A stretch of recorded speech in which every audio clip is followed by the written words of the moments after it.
Hello बच्चों। यहां लिखा गया है horizontal frictionless rod is threaded through a bead of mass small m.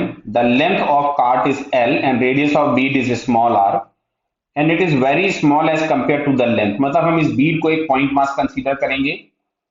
Initially at t is equals to 0, bead is at the right edge of the cart. The cart is struck. As a result, it starts moving with velocity v naught towards right. When the bead collides with the cart's wall, the collision is always completely elastic.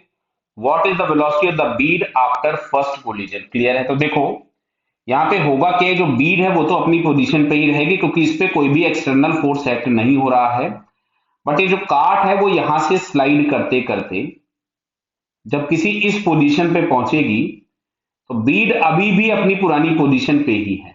ये rod थी, इस rod पे बीड अभी भी अपनी पुरानी position पे ही रहेगा। अब ये जो इसका बैक वॉल है कार्ड का ये इससे हिट करेगा, तो हम लोग मान रहे हैं कि इसकी वेलोसिटी हो जाती है कुड बी v2 और कार्ड की velocity could be v1 just after collision. तो हम लोगों को इस क्वेश्चन में v2 निकालना, हम लोग v2 में इंटरेस्टेड है। क्लियर?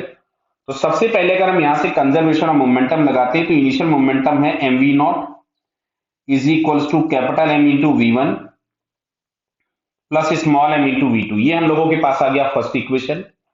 सेकेंड, अगर हम कोएफिशिएंट ऑफ रेस्टिट्यूशन लिखें तो relative velocity just after collision upon relative velocity just before collision, और कोलिजन इलास्टिक दिया हुआ है सो कोएफिशिएंट ऑफ रेस्टिट्यूशन 1 हो जाएगा। तो v2 minus v1 is equal to v not. इसको हम इक्वेशन नंबर 2 लिखते हैं। We are interested to find the value of v2। तो एक काम करो, इसको कैपिटल M से डिवाइड कर दो, तो v not v1 plus small m upon capital M into v2। इसको हमने फर्स्ट इक्वेशन लिख दिया। अच्छा, इक्वेशन नंबर 1 और 2 दोनों को हम ऐड कर देते हैं, तो इसको मैं पहले रीअरेंज कर लेता हूं।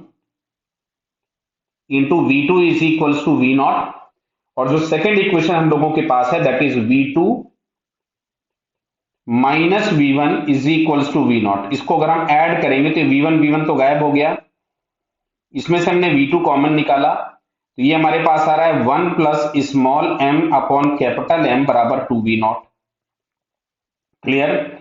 तो यहां से v2 इज इक्वल्स टू आपके पास आ जाएगा 2 capital M v not upon small m plus capital M। जरा चेक करते हैं ऑप्शन किस में दिया है, 2 capital M v not upon small m plus capital M। बेटा ये फोर्थ वाले ऑप्शन में हम लोगों को दिख रहा है। देखिए, तो इसका फाइनली आंसर हम लोगों के पास कौन सा करेक्ट हो जाएगा? फोर्थ आंसर करेक्ट हो। क्लियर बेटा? Okay, all the best.